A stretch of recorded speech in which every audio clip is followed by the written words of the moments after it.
my friends, and welcome to another episode of the Machine Shop Mastery Podcast. Today, I got to sit down and have a really solid and just enjoyable conversation with Steve Van Orden and his son, Eric. Steve was the founder of Paramount Machine. They are in Salt Lake City, Utah, and incorporated in 1995, 96 when he went full time. And this is just such a great success story. Really, it's just starting with a manual mill and a manual lathe. They are now 75 people strong, 30 plus machines, lots of automated 5-axis, horizontals, multi-spindle lathes, and very technology-driven company and very people-driven company. You know, I ask at the end sort of what was the best part of having this business all these years, and both of them answered, it's the people, right? Being able to create solid careers and job opportunities for good people that you get to grow very close with over the years and do great things together. Just so many things that I think Steve and then Eric, you know, following behind him have done just super well in this business. Clearly, to grow to 75 people and that kind of number of machines, you got to be doing a lot of things right. He emphasizes workforce development as one of the key things they've been focused on for the last many years. And a good 35% of their team is under the age of 30. So the results speak for themselves. So without further ado, let's get into the episode and enjoy this really solid conversation with Steve and Eric. Well, hello, Steve and Eric, for a second time in the last couple of weeks. Welcome to the show. Good to have you guys here. Well, thank you. Thanks for the invitation. Absolutely. So yes, Eric, you are on Manufacturing Transformed. It hasn't released yet. Well, actually, it will have released by the time this comes out. But thank you for doing that with John.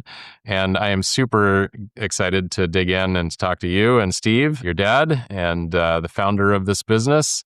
So let's start by, Steve, talking a little about your background, what you did before you started Paramount, and why you decided to start a machine shop.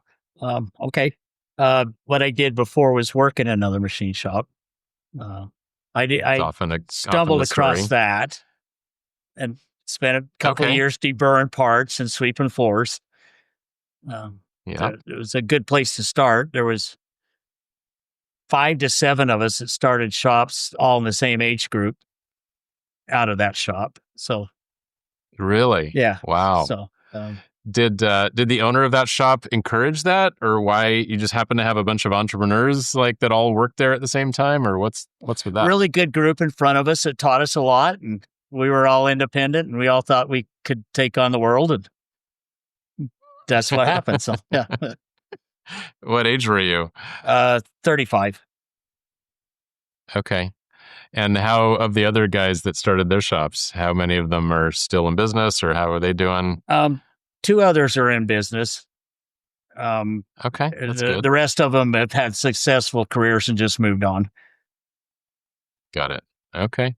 All right. Well, those are good odds. That's awesome. You must have definitely been a capable group. So, tell us the beginning of Paramount. How did you start it? First machines? How did you fund it? That sort of thing. So it started out as a part-time gig. Okay. I had rental houses, but that was a long-term investment, and my wife wanted to go work part-time. So I decided to buy some machines and build a garage behind the house, sold the rental houses to fund it. And then got it. Just started that way. Yeah. Okay. So you built a shop garage in the back of your property behind your house. Correct. So short commute. That's nice. Yeah, it was very although much. It's probably a mixed blessing because you get once you leave, it's only a minute to walk back and work some more. It made it hard to leave for sure. I have that issue anyway, but yeah. How far is your home from your shop today? 10 miles. Okay. Well, that's enough distance to have a little bit of a buffer. So, what was your first machines? Machines? Morsiki MS-850 lathe and a Suzuka knee mill. And Suzuka. Yeah. Okay. Started was it a with those CNC two. control? No, neither one had a CNC control. That was just all manual. Oh. All manual. Okay. And what year was this? Not to date 95. you, but 95. I should remember that from the last show. That was 2 years before we started my shop, Pro CNC. Okay. We started in 97.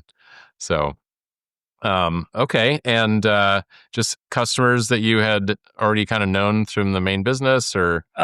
Most of the initial work was from the other shops, the guys that had quit, the overflow that they Oh, couldn't yeah. keep up with.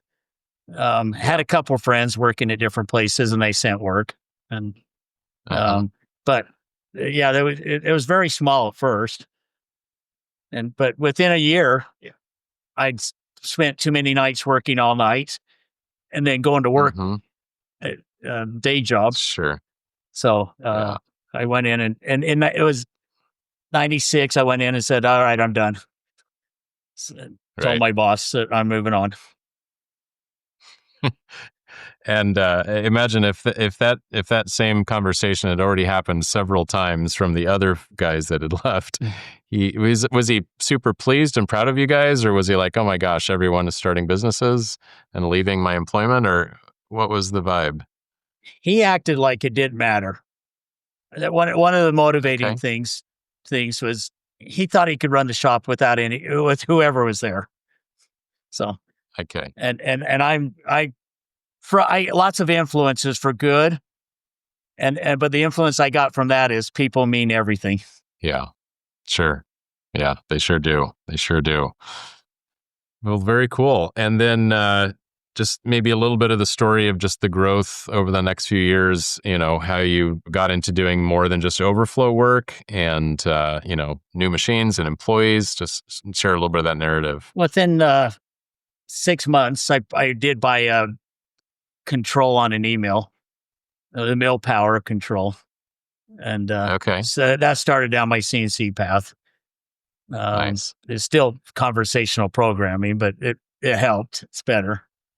And Yeah. Yeah. then after about a year, one of those guys that started a shop, we decided to become partners and moved into a rented building.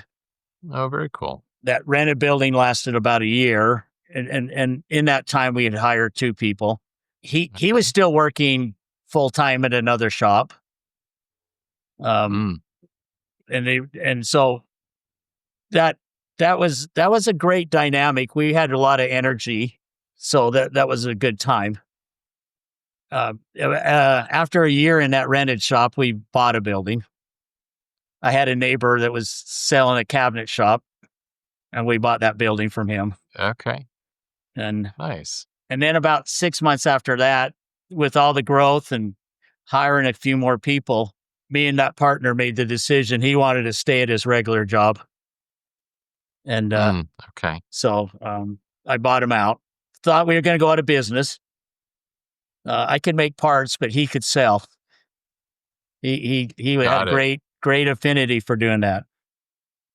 So your sales dropped off after he left? They in hindsight they didn't, and that's when we Okay, but you were hired. fearful that that's what was going to Yeah, happen. that was my fear. But quickly after that, we did hire John. John Right? Roush to sales.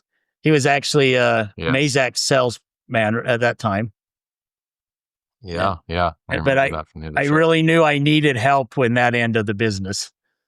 That's wise of you to make that to have that realization that early, because yeah, many shops don't put enough emphasis on that, and that's a hindrance to their growth. Yep. And it's been part of our success for sure. There's lots of pieces, but that's a significant piece. So, Hmm. and then in 2010, we bought the building we're currently in, and I called everybody to a meeting and told them, "Look, I don't know if this will put it out of business or not," because that was a big burden to overhead change. But as it turned out, it was okay. That's good. Is that shop pretty full today? We've outgrown it. We're full. Okay. It's just trying to figure out how to make the next leap. So, for those that didn't go listen to the other show, tell us a little bit about maybe a snapshot of what the company looks like today. The facility, machines, people. Um, 30,000 square feet, 75 people, run 2 shifts, but the second's really a thin shift. Horizontals with pallet systems, 5 axes with pallet systems. All the lathes have live tooling and milling on them. Screw machines, wire EDMs, what we call multi-channel, so mill turns. That's the equipment. That's a highly capable shop. That's fantastic. And how many total machines? About 30, somewhere between 30 and 35. Hard to keep track. Yeah, 30 and 35.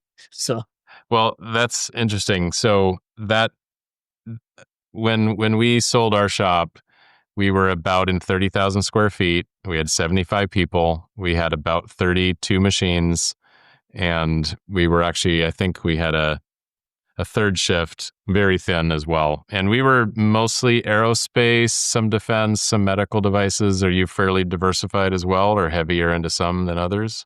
Right now, medical's device, it's medical device, not anything in the body, is leading the. Got it. But we've had aerospace lead at different times. And that seems to be right now our growth opportunity. Yeah, it seems to be that for many. Yeah. And is that more on the defense aero side of things or commercial aerospace side of things? Mostly defense. Yeah. That customer that's growing, it does both commercial and defense. So. Okay, sure. Well, the amount of planes they need to build in the next couple decades just boggles the mind. So I know it's a strong sector for a long time to come. Yeah, for sure. Yeah. And do you, what certifications do you hold? We're AS9100. So we have our ISO obviously with that, but. Yes, of course. Okay, very good. You talked about the sort of challenges and things that you're always trying to figure out and learn, sales being one of them. But what are some of the biggest things you guys are working on today? Well, one of the things I'm happy and proud of is workforce development. 35% of our shop's under 30. And some of those 35% under 30. Wow. Yeah. That is a young shop. And very cool. We only have, I think, 4 people over 60. So okay. We've done that's a healthy we've place worked to really be. hard at it. And we have a guy that's 30 to 50% of his day working on workforce development. Tell us about what that actually looks like on a daily, weekly basis. Well, he's in at a lot of schools doing talks, and or we'll have CTE coordinators come tour the shop. Mm-hmm. He's meeting with the community colleges. We've had a lot of success at the high schools, and he's working on that a lot.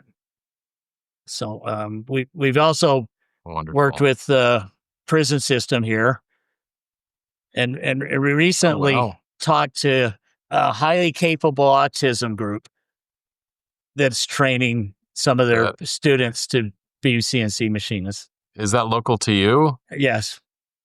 Okay. A few months ago, I learned about a group in LA that has an entire program just for this, highly capable autistic folks, and they make great machinists. And we're just entering that conversation, but yeah. Good for you. That is lots awesome. of different avenues. Okay. And so has the high school one been most successful? I mean, of that group of folks that are all under 30, you have a fair number that have come from high schools? It has been the most successful for us. And I don't know, out of that under 30 group, the biggest majority of those came from the high school, straight from the high school. Some of them worked during high school at the shop. We've been able to do a program in place where since they can use it as like a work release, they'll come here for a number of weeks, and we'll spend a week through each department so they kind of get an idea of what a mill looks like, what a multi-channel mill turn looks like.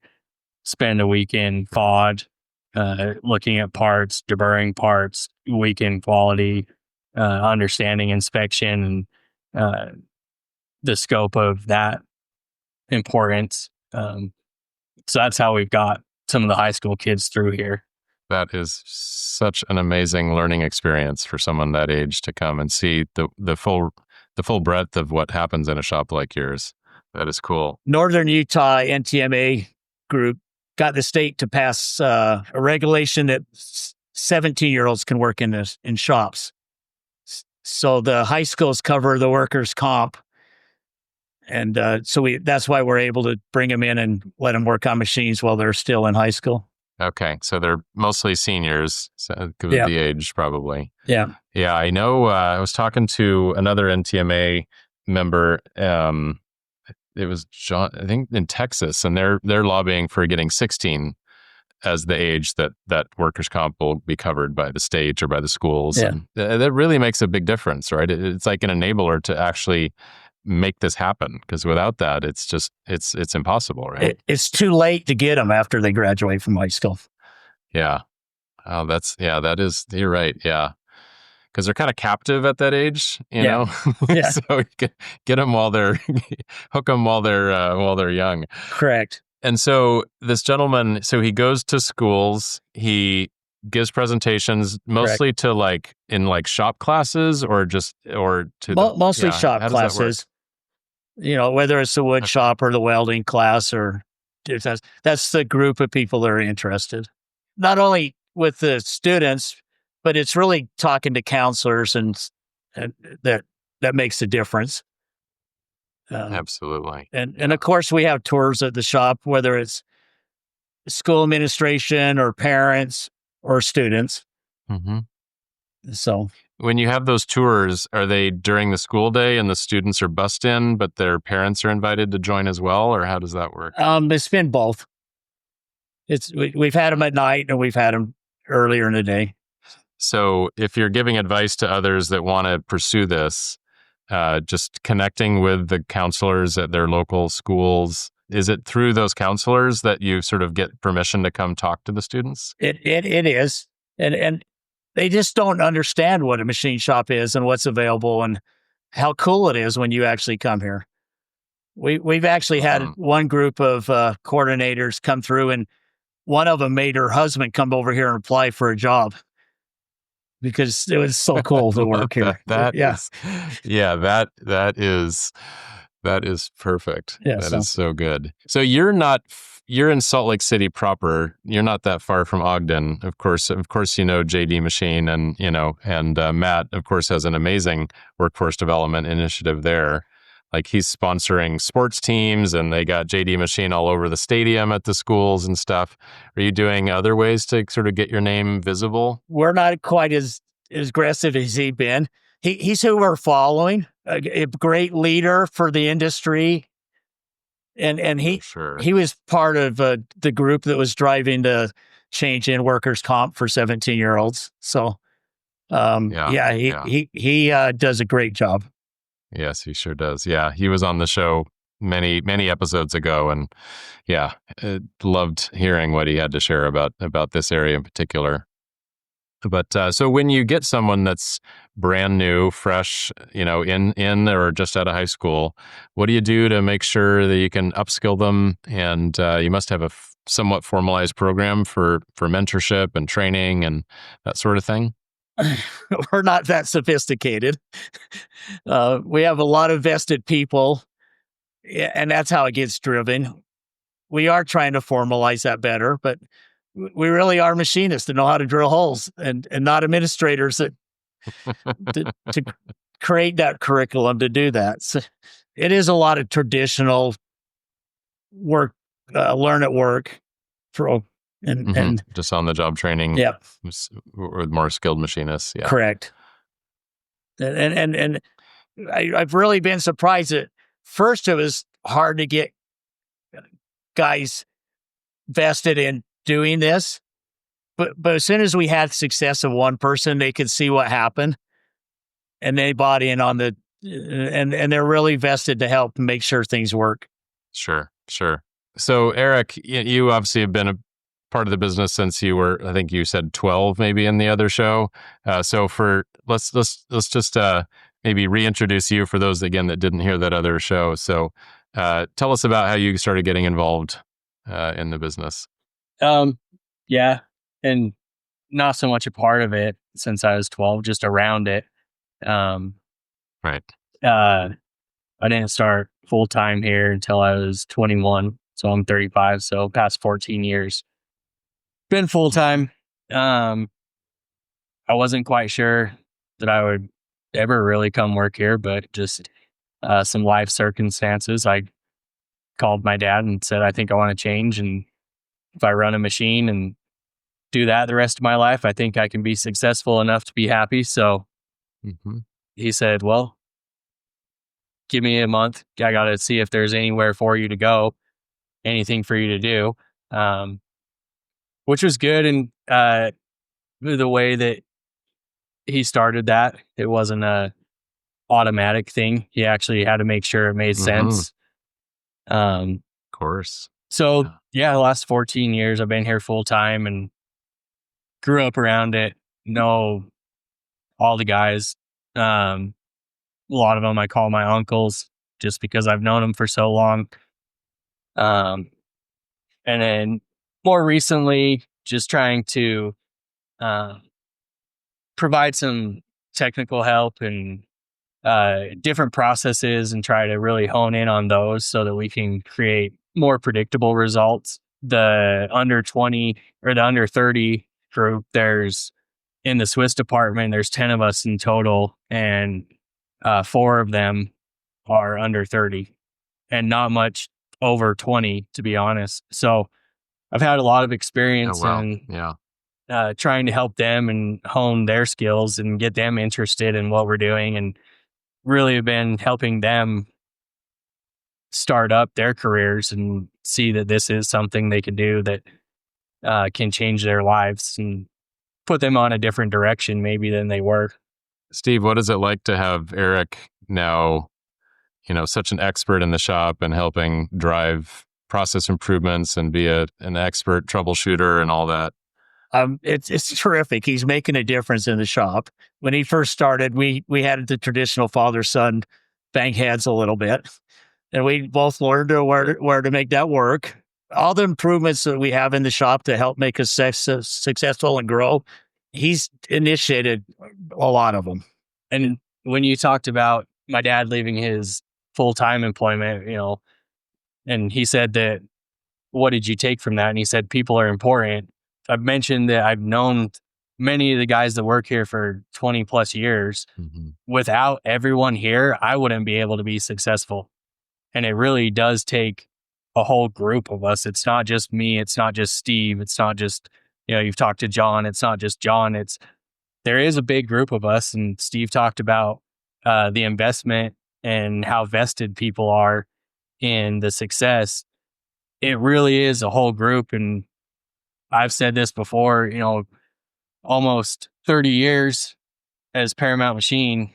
I really think that right now, the group of people we have, there is nothing that we can't tackle, accomplish, be successful at, find improvement. And it's just, I feel like I'm biased and I've really only worked in one machine shop, but I feel like that's what makes it different. And when people come here, they don't want to leave because they see that difference. And that wouldn't be possible without Steve running the shop the way he runs it. Yeah, sure. Steve, not every shop has the kind of tenure that you clearly have in your group. What is it about the way you lead or run the business that really makes that possible? So I think we give everybody ownership. When you talked about things in place for apprenticeship program, no, we're not very good at that. And we don't have a lot of rules and regulations in the shop. So everybody has an opportunity to speak up or grow. You didn't have to go talk to your boss and him talk to his boss and him talk to his boss. It's really flat hierarchy, and we value everybody's opinion.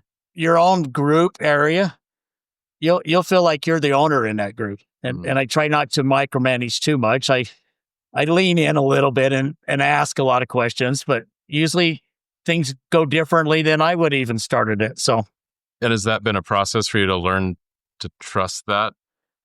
Sure. At first, I wanted to. This is the way you do it.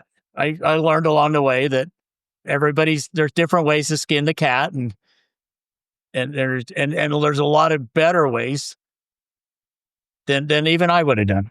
Yeah, it takes. I think it takes a special person to be comfortable with that and realize that, and then empower the team to run with it, right? And really give them that autonomy, and like you were talking about.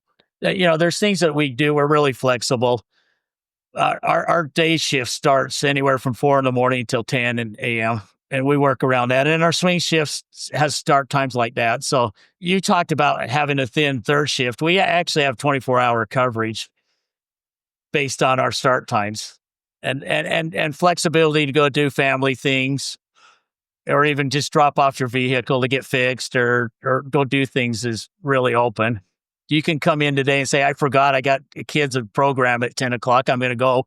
And nobody, because we've encouraged the areas to work together, everybody goes, okay, great. See you when you get back. And they all do a good job of saying, this is where my machine's at. This is what's going on. Keep an eye on it for me. So, and there's flexibility too, and like overtime and extra shifts. So even if someone comes in, hey, I forgot I got to take off for a couple hours, you don't have to put in and be approved to come in on Saturday and make up those hours. And there's always an open door kind of to that too, of that adds to the flexibility. And I was going to say that having all these people have so much ownership in what they're doing, that's what helps introduce so many ideas and different ways to look at things, instead of just, no, it's a mill. You take the top off, cut 3 sides, pocket it out, flip it over. Like, because there's so much ownership, someone else may raise their hand and say, well, what if we do the back first? And then that gives us access to these features that we can control better. Having so many people be involved in that process helps with that too. And we do a lot of training. Like we have a lot of, we don't have a traditional programming department. Most of the shop programs at the machine. We have, I believe, 30 seats of Mastercam and 7 seats of Esprit and 5 seats of Calypso. And we have 1 top solid seat. And so everybody's programming and doing things. And so we're educating people along the way too. Right. Yeah. When you said program at the machine, I was thinking, conversational or G code, but they have a computer workstation right there where they're programming and setting up and running their parts. Yeah, running into the camming system right there at the machine. Yeah. Almost every machine center has a computer basically dedicated to that machine center. Well, I'm a fan of that concept. So very cool. When you talk about flexibility of people's time and, going to their kids' performance or taking their car to the shop, obviously there's still deadlines. You still got to get parts out. And, how do you balance that? Is there a lot of, I'm going to be, you said tie in of where your machine is at. So will someone else kind of come in, finish that setup for them, or keep running, running the program if it's in production, and just kind of work together to make it work? Yeah, areas are very encouraged to work together. And if you want maximum amount of money from Paramount, if you don't work with the group, you don't get maximum amount. Talent matters, but the group's even more. And so, yes, we get a lot of coverage that way, and encouragement and conversation where to manage. And we're like everybody else. We could use more people. So when somebody leaves, it's not like I got somebody standing there to do it, but you can make adjustments and slide people. We have a lot of the same equipment with the same controller, so that makes it easier for people to move over and help out and make a priority. I know that job's important, but I need this one done. So come over here and work on this machine. Sure. So one of the things I think that many shops hit up against as they grow is, the systems that worked when you're a 10-person shop aren't the same things that work as, when you're a 25 or a 50 or a 75-person shop. And whether it's sort of just the organizational structure or the systems you have in place to make sure communication flows. Yeah. How have you adapted over the years, and what lessons have you learned about, leading a bigger team and having it all continue to be effective? For sure, what you just spelled out there is true, and I sometimes struggle with those changes. I want to do everything, and it needs to be everybody doing everything. ERP systems are very important. that you get on the same page, working the same direction. We have apps on our phone that we communicate with each other. So, that's a change that never happened my generation. Yeah, of course. I see it. So I think those communicating electronically is more and more. I even text Eric sometimes instead of go chasing him down. I'm texting him now instead of doing that. And that used to kind of drive me crazy. But now I realize how efficient it really is. So 30,000 square feet is a big shop, and there's a lot of places you could be. Yeah, you get a lot of machines in there. For 5-10 minutes. Yeah. So if Eric was trying to hide from you, he could probably hide for hours, but he can't hide from a text. and we've integrated software systems. We actually have a person on staff that's writing code for managing tool cribs and gauge tracking and things like that. So we're way more software oriented than when I was. Sometimes these guys have to push me a little bit to do that, but I'm really grateful they do. And it's really easier and easier because I can see the benefit of the changes they're making. I have to interject kind of a funny thing. And as he's gotten older, he's started to wear tennis shoes, sneakers more, but he used to wear boots every day in the shop. And as the shop was smaller and there were less machines, you just had to listen for Steve's boots. And then you knew Steve was coming. So if you walked away from the boots or started paying more attention as the boots got louder, that used to be the giveaway. But yeah, with technology and sending a text, I can't go the opposite direction of the boots from a text. Yeah, and sneakers don't make the same noise either. No. That's funny. You might as well have had a cowbell around your neck. People just know where Steve is all the time. Yeah, I didn't learn that till too late in life.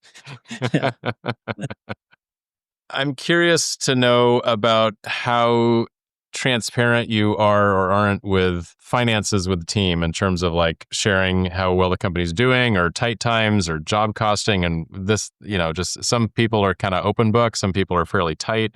Where do you fall on that spectrum? We're definitely on the open book side. I don't know where everybody lands. I can't say we're the most, but open conversations all the time about why we won and why we lost. You have to work on the losses, but you have to remind guys we won on this one too. Sure. Or else it's all negative. Wah, wah, wah, wah, wah. There's not a job we won't pick apart and that this is where we're at and why we won and why we didn't. And they, if they really want to know, I'll show them where our finances are. I don't want to just send that number out with an understanding of where it's at and why it's at there. But so it needs a conversation in my mind. And do you have a structure for those conversations? Is it a team meeting or company meeting every month, or where do you do that? We do team meetings. It's probably not as detailed in that kind of meeting. But from those meetings, if you want to come find out something specific, it's a one-on-one conversation. Okay.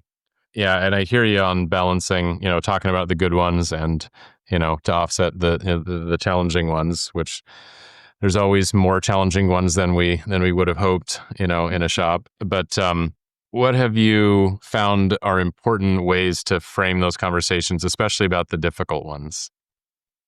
I don't know if you have to frame them when you're just being honest about it. This is what the number I see is. This is why we're here. And you don't go accusing somebody of doing bad. Sometimes it really is the operator, but maybe it's the way I quoted it, or the machine we chose to put it on, and or did we tear you down and set you up a couple of times? So it isn't an all, hey, it's your fault. You got to fix this. Yeah, that's exactly what I was hoping you were going to say. And, when we had those conversations, we always brought it back to the process, right? What in the process broke down that enabled this to happen, right? And whether it was, I quoted it wrong, you're right, we chose the wrong machine, you didn't have enough training in this type of thing, or this little detail didn't flow down from planning or quality or whatever, and then you didn't know about this thing, and then you made a decision that was the best decision you could have made at the time, but it turned out that wasn't, based on all the data. yeah, we really just continued to focus on the process and not beat anyone up, because I always have this belief everyone's trying the best they can all the time. And especially if you have a team like it seems like you have, that are really invested in the company's success, they're probably their own worst critic if something goes wrong. And so yeah, I was going to say, rarely is it the machinist or the operator's fault. It's something else that would make that job better. And you asked the framework for that, and in between Steve's explanation, you can find the framework, but the framework is just finding out what happened and gathering knowledge to be better or figure out where we can improve. So next time it's better. It's not, like you said, it's not accusatory. It's more of just a fact-finding mission of where are we at and where do we stand and how can we keep score better? How can we improve, as opposed to what went, all the negatives about it. Yeah, I think that's pretty key. Focusing on the areas for improvement, because that's keeping it in that positive sort of frame of mind just helps to support people in the ways, like, because like I said, they probably know and were disappointed in if they were a part of a job that didn't go well, right? And so yeah, beating up on them is never gonna lead to that more virtuous improvement cycle. Yeah, like I said, I'm firmly convinced it's rare when it's just an operator or a machinist messed up out there. Sure. So are you guys happy with the level of your growth and profitability? And if not, what are you working on to improve it? Never be happy with your profitability. We're in a good spot. I don't want to give the wrong thing, but everybody wants more money. That's why you come to work. And so whatever profitability we can improve, everybody wins from that. So we work on it every day. How can this job be better? Life of a machinist, right? That's right. So is it really in that continuous improvement mindset, Eric, that you were kind of talking about, always figuring out new processes, different ways? That's the main vehicle to make that number better? Yeah. And we are limited in space and machines. So we have to understand that we have been growing as a company and we can add more people, but at some point you have to go back and figure out how to be more efficient with what you have. And so that is continuous improvement. Yes, the past 5 times this job's ran really well, but it also occupies a large portion of our utilization percentage. So can we make it occupy less of that time? You have to find different ways to increase throughput without just adding capacity and piling on. And my dad told me this, and this is probably the point where we're at, that to get to this size of shop in the Midwest conferences he's been to, there's a lot of shops that are the size of us, and you can get there through brute force, just push, add capability or add capacity. We're at the point where the building has reached capacity, and so we're just trying to better utilize that. And that's where it's a more technical, more process-based approach of figuring out how to be efficient, and understanding that, and the constant, being able to make more money, being able to change the trajectory of your life. To be able to do those things, we have to either put more through or be more profitable at what we're doing. So how do we find that balance, and where does that come from? Yeah, it's a good way to put it. Do you have plans to increase your footprint, add more to the building, or we're landlocked? That's not going to happen. So yeah, we'd have to move somewhere else and do that, and really not near term plans. Sure. Sure. But find more efficient equipment in a smaller footprint is how we'll grow the building. That is the near term plan, is being more effective with each square footage. some of the older equipment that we've replaced, trying to calculate square footage and efficiency that way is, like you said, how we're going to grow the building that we're in now. Well, let's explore that a little bit. So when you're looking at a new piece of equipment, are you actually calculating sort of the square footage of what it takes up and what you think the revenue off that machine will be in a yearly basis? We are. Our last machine we bought, one of the reasons we bought it, because we thought it was a good machine. We thought it would, and it replaced, we bought a horizontal and it replaced another horizontal. But we changed brands. The square foot on it was much better. We can add the same machine with a pallet system in a smaller square foot than we had a standalone horizontal. Wow. With the same volume of workpiece? It's slightly smaller, but not significantly. Still holds most of the things you need it for. Yeah. Everything we ran there anyway. And that's what I was going to say. Everything that was running there, it still fits in the same. There wasn't anything that we had to say, okay, this now cannot go there to that work center that was replaced because of the small reduction in envelope.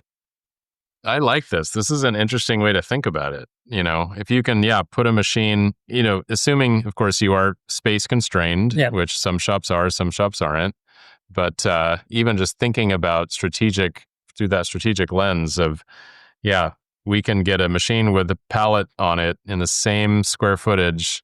And these are all the part numbers, it'll still fit 90% of the part numbers or whatever. Correct. And that, like, what do you anticipate that pallet adds on increased throughput? Well, you're going to get anywhere from 3 to 8 hours extra throughput every day. And that, I take that back, because some days you're still setting up and you're not going to get that. But I'll bet we average 3 to 5 on a yearly basis on a pallet machine over a non-palleted machine. It's hard to always nail down exactly what that is, but the guaranteed throughput is that on a standalone machine, it doesn't shut off when the guy goes home. You can load the next pallet. Sure. And some of those, okay, maybe it's only an extra hour, but then there's other days where it's 10 hours. So that's where he's getting, it probably does add anywhere between there over the year. Right. And we have more production, but we're still a high mix shop. That horizontal may have 5 setups in a week easily, and some weeks maybe even more. So, and are you, just to stick with this one for a minute longer? So obviously, any horizontal has at least the 2 pallets they can swap between. But you're talking about a little stacker or a little matrix, so you have many more pallets to choose from. Correct, and on this machine, we actually didn't buy with that, but we can add it. We put it on the floor, and then when if we decide, it's a new machine for us, a new brand. So we wanted to run it for a few months first, but the cost of adding the 10 pallet system in the field is the same as buying it day one. So the plan is, if the machine works like it appears that it's going to work, we're going to add that pallet system, and it'll be inside that same footprint. Yeah, cool. Yeah, I like that, the way of thinking about that. So being an AS9100 shop, I'm sure you track the normal metrics, scrap and on-time delivery and, things of that nature. Are there any other sort of metrics that are unique or interesting that you use as like leading indicators of what you're doing and how effective it is? The one thing I track is what did we ship every week? And that's been my number since day one. So weekly, and that's just weekly dollars shipped. Yeah, weekly dollars shipped. And it's not an end all be all, but it's a simple number. And it gives you a trend line. And what do you do with that trend line? It's not, there's not anything sophisticated about it. When we have short weeks, you have to see if the weeks around it are good. You might ship really big one week and not as much the second week. Oh, absolutely. Yeah. Of course. So that always happens. It's grown from a more of a monthly trend than a weekly trend. But if you're tracking what you're booking and what you're shipping, and then you could, those are the two areas to focus on. If you're not booking, then you get on your sales team and you push on that. And if you're not shipping, then you go out and figure out where the bottlenecks are and what's going on with that and get some parts out the door. And that can be an indicator of it too. Of we've had some short ship weeks. Well, why have we had short ship weeks? Well, because we're stacking parts up and they're bottlenecking here. Okay, well, can we make that more effective, more efficient so that it doesn't bottleneck? And then eventually, like you said, you'll have what are the weeks around it. You may get that bottleneck to clear, and then all of a sudden you have a really good week that kind of averages out the 3 bottleneck weeks. But it at least gives you that weekly visibility of if there's something, and then you start building trends from what you see and start to implement different ideas or practices. And this is an example of what happens when you grow. So that traditionally is just pick up and brute force move it along. But we're starting to use software systems that help manage that, and they'll actually raise a red flag before we have a short ship week. And we'll see, and we'll be able to see, hey, it's going to be because we got a bottleneck here. So that is in truth the transition that we're going through.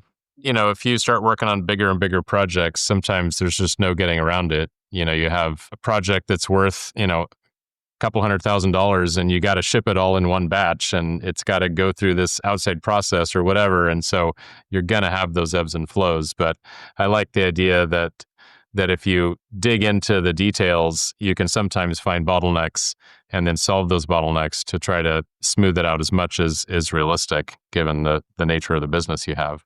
Time capacity for everybody's is strained because we're busy. And sometimes a card will just be sitting there and we just need to focus on getting it moved to the next process. Yeah. Sure. Sometimes it's as simple as that. Yeah. Why is this sitting right here? Why hasn't it moved in a couple of days? It's not complicated. Yeah. When you think back of all the years that you've had the business, what would you say are some of the very best strategic decisions that you've made? Not being afraid to hire people and letting them fail. You can't let it fail. But that's how we all learned. Don't get too excited about the big wins and don't get too excited about the big losses. You got to have an even view of that happening. And that letting them fail, it might hurt a little bit in the short term, but in the long term, that is a strategy that's really helped to build people that have ownership, like you talked about earlier, and are really invested in the success of the business. Correct. And investing in technology matters. We sort of stumbled across that because we couldn't hire people. But the first twin spindle live tooling lathe we bought, it was actually a Mori NL, and it was number 20.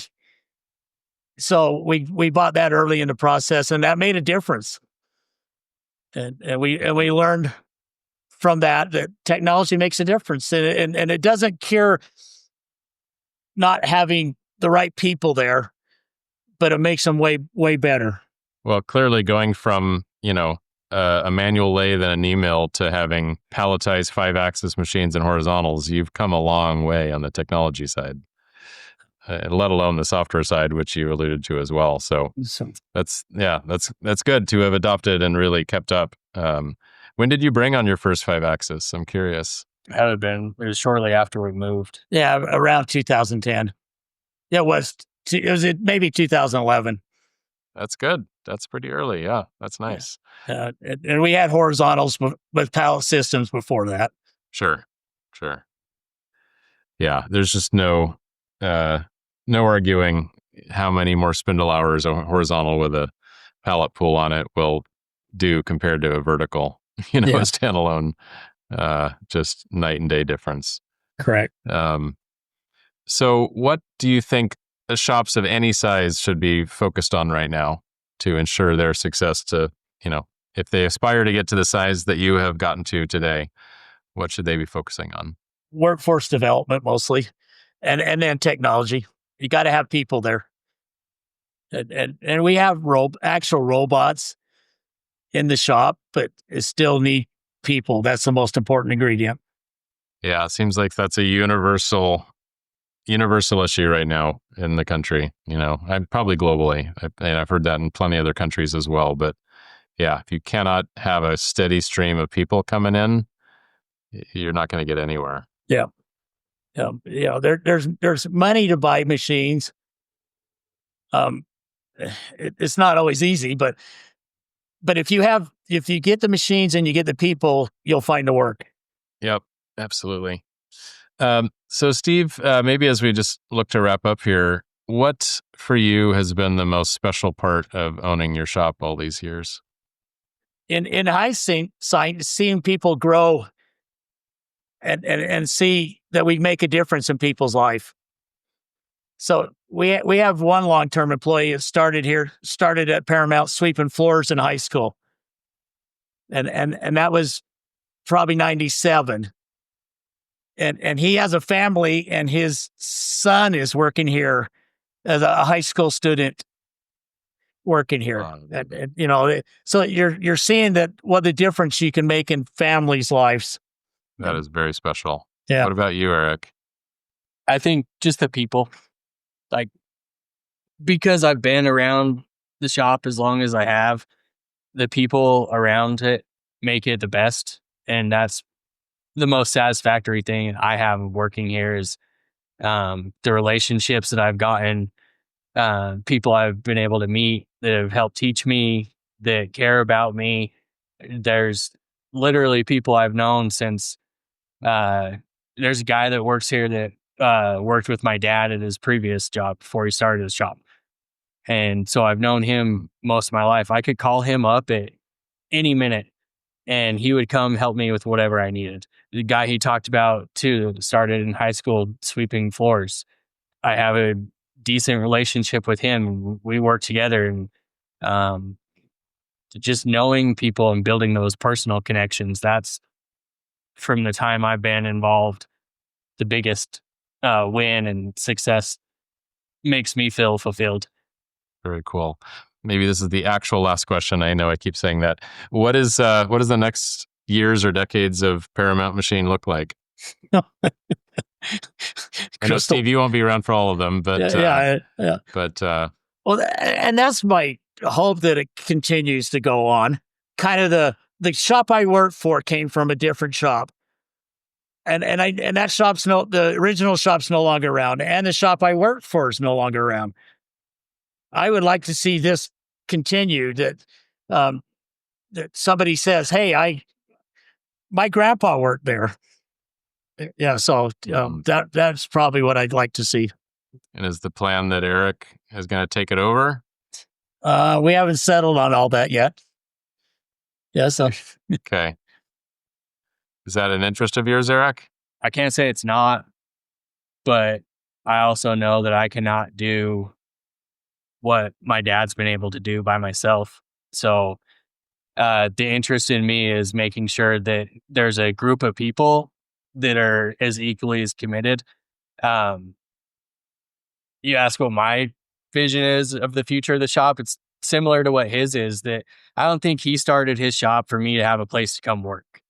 But wouldn't it be great if my 11-year-old in 10 years wants to come work here, that, the guy sweeping the floor, his son has an opportunity to come work here. We're not the only family dynamic at the shop. There's 4 or 5 other families where parents and children work here. So that's my vision, my thought of the future, is that we have a group of people that are equally as committed and provide the opportunities for a long-term generational influence. That's fantastic. Yeah, that's our country needs a lot of businesses like that, and it sure seems like you guys are on the path to having a multi-generational successful business. So congratulations on that. I know it's not been easy, but and I appreciate you sharing your story on the show today. Well, thanks for the time. I'm sure it'll inspire many. So thank you for the opportunity.